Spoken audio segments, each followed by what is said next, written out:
Hello friends, welcome back to our channel. Blast Zone movie review 2 days back movie release అయిందండి.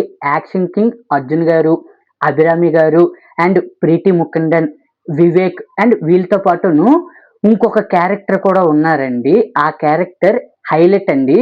మొత్తం ఒక 6-7 characters ఉంటాయి.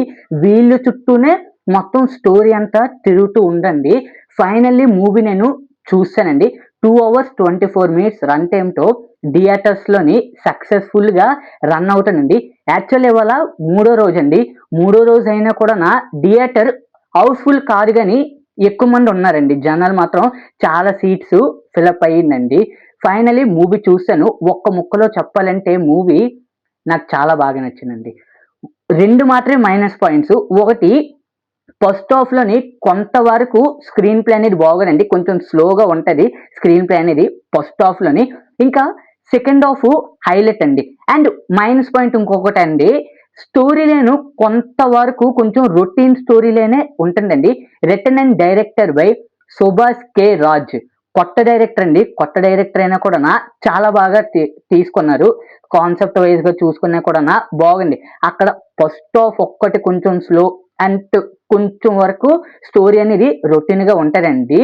Plus points విషయానికి వస్తే, plus points mainly performance next level అనిపించిందండి. 2 fight scenes ఉంటాయి, అది హైలైట్ అండి. ఫైట్ సీన్స్ మాత్రం నెక్స్ట్ లెవెల్ ఉంటది. సెకండ్ హాఫ్ మొత్తం అంటేనా ఎక్కువ ఫైట్ సీన్స్ ఉంటాయండి, మిస్ కాకండి. అలాగే ఇంకా మూడో విషయానికి వస్తే బ్యాక్గ్రౌండ్ స్కోర్, మ్యూజిక్ ఎవరు తెలుసు కదండి, రవి బాసూరి గారు. హైలైట్. ఈ 3 మాత్రం నాకు మెయిన్లీ బ్యాక్గ్రౌండ్ స్కోర్ కన్నా పర్ఫార్మెన్స్ ఉంటది. దాంతోపాటు ఈ ఫైట్ సీన్స్ ఉంటాయి, హైలైట్. చెప్పాను కదండి, ఒక క్యారెక్టర్ ఉంటది, అభిరామ్ అనే ఒక క్యారెక్టర్ ఉంటది మూవీలోని. అతనికి చాలా పెద్ద హైప్ ఇస్తారండి. అతను ఒక్కడు, ఈ ఫ్యామిలీ మొత్తం నలుగురు. ఫైట్ సీన్ ఉంటది సెకండ్ హాఫ్ లోని, అది మాత్రం మిస్ కాకండి. ఇలాంటి సినిమాస్ థియేటర్స్ లోని చూస్తే, అది కూడా మంచి థియేటర్స్ లోనండి, సౌండ్ కొంచెం ఎక్కువ వస్తుంది కదా, బేస్ అనేది ఎక్కువ కొడతది కదా, డాల్బీ. అలాంటి థియేటర్స్ లో చూస్తే మాత్రం మ్యాడ్ గా ఫీల్ అవ్వాల్సినండి. నేను ఈ 2 days మిస్ అయిపోయాను. ఫైనల్ ఇవాళ మాత్రం నేను చూసానండి. స్టోరీ విషయానికి వస్తే, ఒక 7,000 కోట్లకు సంబంధించింది ఒక ప్రాజెక్ట్ ఉంటదండి, ఒక మైనింగ్ ప్రాజెక్ట్. ఆ మైనింగ్ ప్రాజెక్ట్ వస్తే ఊరు మొత్తం అంతా నాశనం అయిపోద్దండి. ఒక ఊరంతా, ఆ ఊర్లోని దాదాపు ఒక 1,300 మంది దాకా ఉంటారు. ఆ 1,300 మంది చనిపోతారు ఆ మైనింగ్ ప్రాజెక్ట్ వస్తే. ఇంతకీ ఆ మైనింగ్ ప్రాజెక్టు దేనికోసం అసలు, దీని వెనకట్లు ఉన్నది ఎవరు, వీళ్ళకి హీరో ఫ్యామిలీకి ఏమి సంబంధం.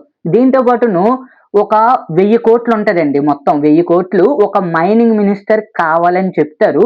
అసలు ఆ మైనింగ్ మినిస్టర్ కి, ఈ హవాలాకి, ఈ హవాలాతో పాటును హీరో ఫ్యామిలీకి ఏం సంబంధం, అసలు హీరో వాళ్ళ ఫ్యామిలీ ఇందులోకి ఎలా ఇన్వాల్వ్ అయ్యారు, అది తెలియాలంటే మూవీ 100% మిస్ కాకుండా థియేటర్స్ లోని చూడాల్సినండి. చెప్తున్నాను కదా, ఫస్ట్ హాఫ్ మాత్రమే నాకు కొంచెం స్లో అనిపించిందండి.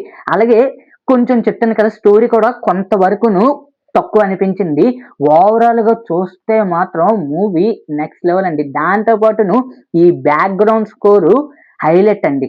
సూపర్ మూవీ మాత్రం మిస్ కాకండి, ఇలాంటి మూవీ మాత్రం. అలాగే ఎండింగ్ కూడా చాలా బాగుందండి. ఈ సెకండ్ హాఫ్ లో ఉంటది హైలైట్ అండి. ఆ క్యారెక్టర్ అప్పుడు దాకా పిల్లిలాగా ఉండే క్యారెక్టర్ ఒకేసారి పుల్ అయిపోతారండి. సెకండ్ హాఫ్ ఒక క్యారెక్టర్ ఉంటది, మూవీ చూసిన తర్వాత మీకు అర్థమవుతుందండి. ఫైనల్లీ నా ఒపీనియన్ ఒకటేనండి, ఒకవేళ మూవీ బాగుంటే బాగుందని చెప్తాను, బాగోపోతే బాగులేదు అని చెప్తాను. నేను ఎందుకో, నేను వాళ్ళ ఇల్లు చూసి వచ్చాను కాబట్టి, అదే నేను మొన్ననే చూడకుండా బాగోలేదు లేకపోతే బాగుంది అని నేను చెప్పగలను. మొన్న కూడా ఎప్పుడు 2 days బ్యాకే రిలీజ్ అయ్యింది, సో అప్పుడే నేను చెప్పగలను. కానీ ఎందుకు అలాంటి రివ్యూస్ నాకు వద్దు. సో ఇప్పుడే నేను ఈ సినిమా చూసి ఎలాగో వచ్చానండి, వచ్చిన వెంటనే రివ్యూ చేస్తున్నాను. నాకు మూవీ చాలా బాగా నచ్చిందండి. మూవీ మాత్రం మీరు మిస్ కాకండి. ఒకవేళ నాకన్నా మీరు ఒకవేళ ముందు చూసుంటే మీకు ఎలా అనిపించిందో కింద కామెంట్ సెక్షన్ అని తెలియజేయడం మాత్రం మర్చిపోకండి. Follow for more reviews.